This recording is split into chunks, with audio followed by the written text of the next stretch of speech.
Welcome everyone to another startup and automobile documentation. What we have here is a 2025 Mazda CX-5 2.5S Preferred. This CX-5 is painted in the platinum quartz metallic exterior color. It does come with smart key access at the front doors. And on the key fob, you have the buttons for lock, unlock, power liftgate release, and panic.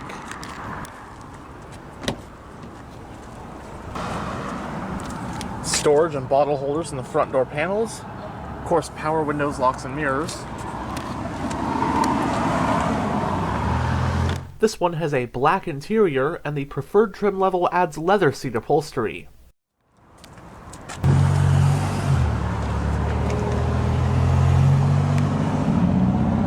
Both of the front seats are fully powered, and for the driver's seat, you also have two-way power lumbar support and two-person memory settings. Now that we're behind the wheel, let's go ahead and start the engine, and it does have push-button ignition.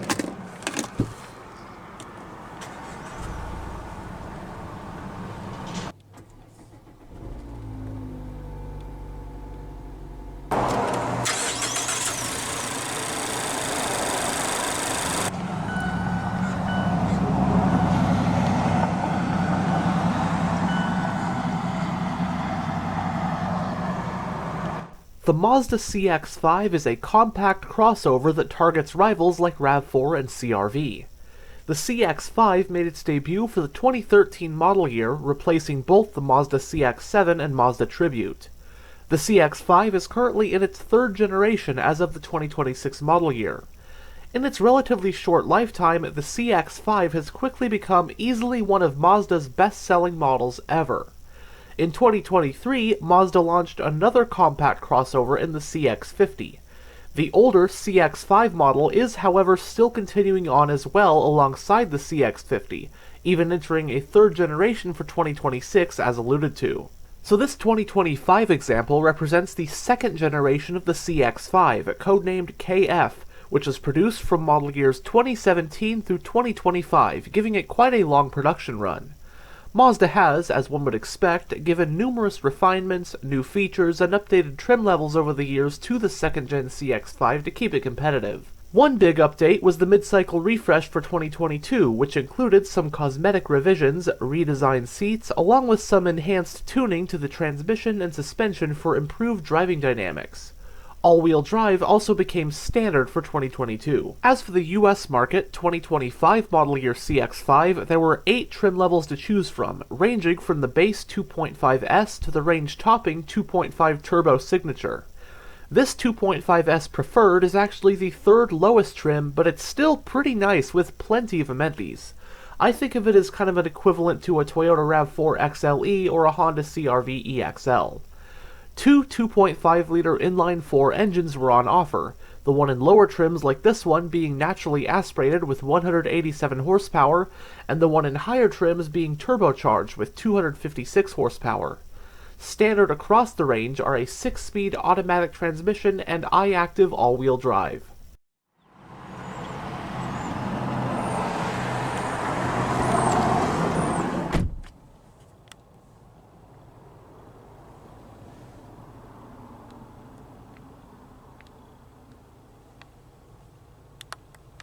In the instrument cluster, we have 2 analog gauges, your tachometer and speedometer, with the third gauge pod being fully digital.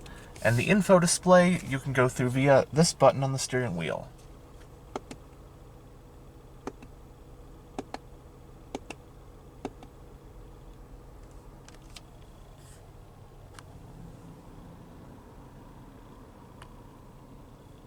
It has a 3-spoke design, leather-wrapped and multifunctional steering wheel, sport grips, and as for controls, on this spoke, you do have your audio controls, along with your Bluetooth and voice command buttons, and that info button to go through the info display. Then on this side, you have your cruise and adaptive cruise controls. The steering wheel is manually tilting and telescoping. Fuel door release. You can operate the power liftgate with this button, toggle your off-road mode, and toggle your lane departure warning with this. Climate vent for the driver. On this side is your exterior lighting stock. On this side is your wiper stock, and it does have auto rain sensing wipers.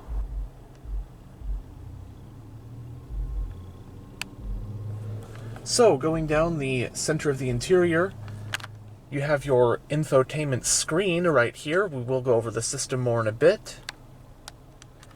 You have your central climate vents with your hazard switch,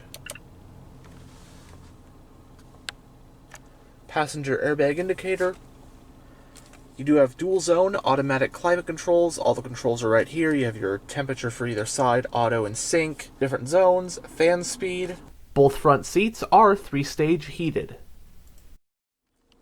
Below there is some storage with a 12-volt power outlet.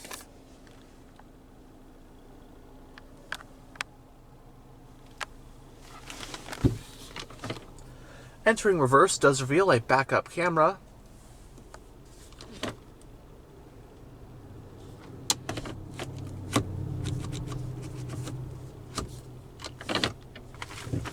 Next to the shifter is the switch to toggle the sport driving mode. You have your electronically operated parking brake along with auto brake hold. And since this is not a touchscreen, right here is the sole set of controls for the infotainment system, with the knob and then some shortcut buttons, as well as your volume power knob for the radio. You have 2 cup holders right here, and then a center console with a removable tray, 2 USB-C ports, an SD card slot, and another 12-volt power outlet.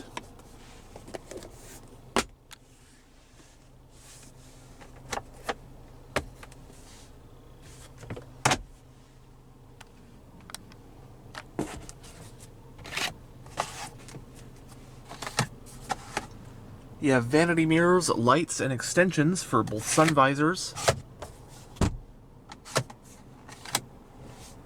Grab handles for all 4 corners.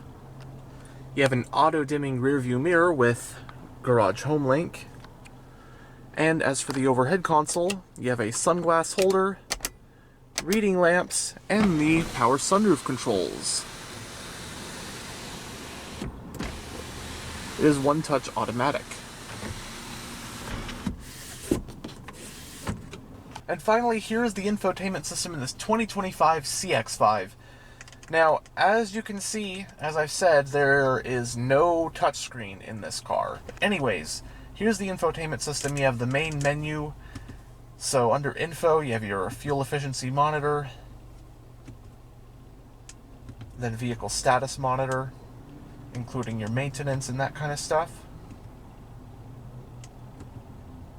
Under entertainment, so you have AM, FM, Pandora, Bluetooth audio streaming, and anything you might have plugged into the USB ports.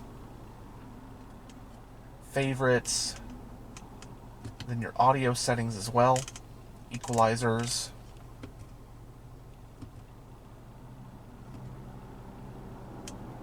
Communication, mainly for your phone. Navigation. This one does not have the SD card, so there is no navigation map. Then under settings, you got quite a lot of stuff you can fine-tune to your liking. Sound settings, safety settings, vehicle settings. Again, nice having all the modern safety tech on this car. But I think for not being a touchscreen, this is not at all a daunting system to use. The knob is pretty easy to get used to. I think this system definitely is nice and functional, clean, easy to get through.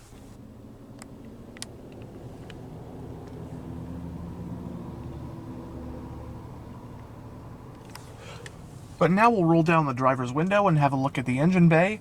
All 4 windows are fully automatic.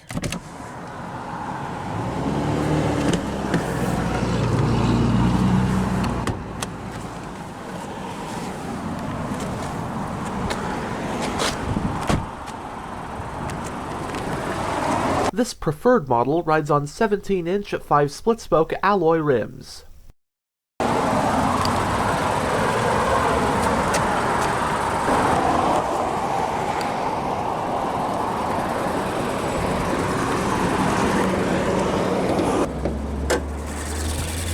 The 2.5S Preferred is powered by the CX-5's base engine for 2025, the Mazda Skyactiv G 2.5-liter naturally aspirated inline-4. It has an aluminum block and head, as well as dual overhead camshafts, 4 valves per cylinder, variable valve timing, and direct injection. Horsepower is rated at 187 at 6,000 RPM, and torque is rated at 185 pound-feet at 4,000 RPM. The engine is paired to a 6-speed automatic transmission with a manual shifting mode, and power is sent to all 4 wheels via Mazda's iActive all-wheel drive system. Running on regular unleaded with a 15.3-gallon fuel tank, EPA estimates are 26 mpg in the city and 30 mpg on the highway. It has a McPherson strut front suspension and a multi-link rear suspension. Stopping the CX-5 are 4-wheel disc brakes, with the front ones being ventilated. The towing capacity is 2,000 pounds.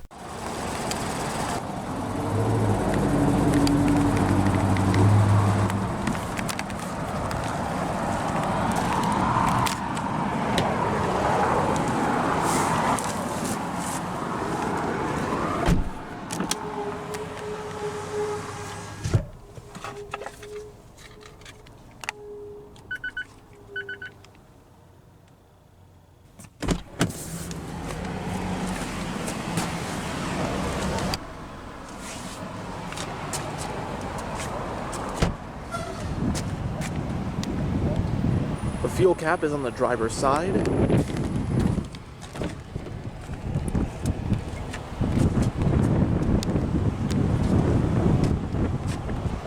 Also bottle holders in the back door panels.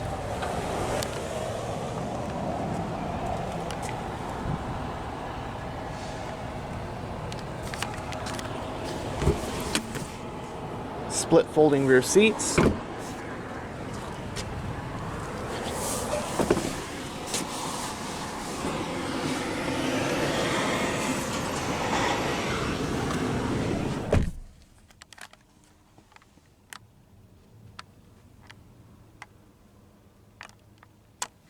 Both front seats have map pockets on the backs, coat hooks. Rear passengers do get their own set of climate vents, as well as a folding center armrest with 2 cup holders, and an enclosed storage compartment with 2 USB-A ports. As for space, I'm about 6'1". The driver's seat's in a pretty comfortable position for myself, although I could have it a little further forward. Footroom is really good. Legroom, my legs are kind of up against the seat, but it's not at all uncomfortable, and headroom is still really good, even with the sunroof. It's a very practical, usable back seat, and you can even recline the seat backs a bit further back. And I gotta say, I'm a huge fan of this CX-5 for 2025 because this generation has been around since 2017, and Mazda is still making it as of 2025. And aside from some, facelifts here and there, a lot of it's the same.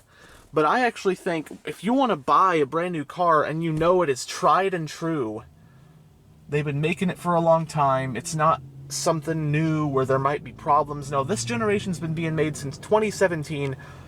Plenty of time to work out the kinks and stuff, that might come from a first year of a generation. I think if you buy a model that's been in production this long, you're basically getting the best, most refined version of said model because they've been making it the same generation for so many years. With this preferred trim, you still get the standard all-wheel drive on all of them, adaptive cruise, heated seats still, auto wipers standard. This one's got a sunroof. The leather seats feel great, very comfortable, and everything just feels very, very solid. I get this sense of solidity and quality. If you just want something that is well-equipped, solid, good-looking, just great all-around vehicle. And on top of it all off, the CX-5, from what I've heard, is actually really nice handling for an SUV compared to others. So you get one heck of a package with this, so I definitely say this would be a great vehicle to consider.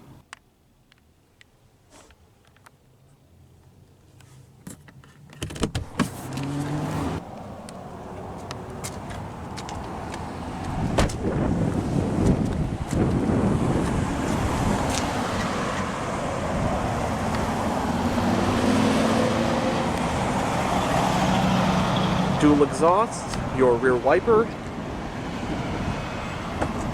and you also get, as you can see, a power tailgate.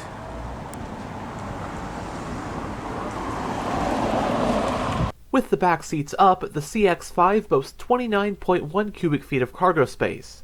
Fold them down and you then get up to 59.3 cubic feet of space.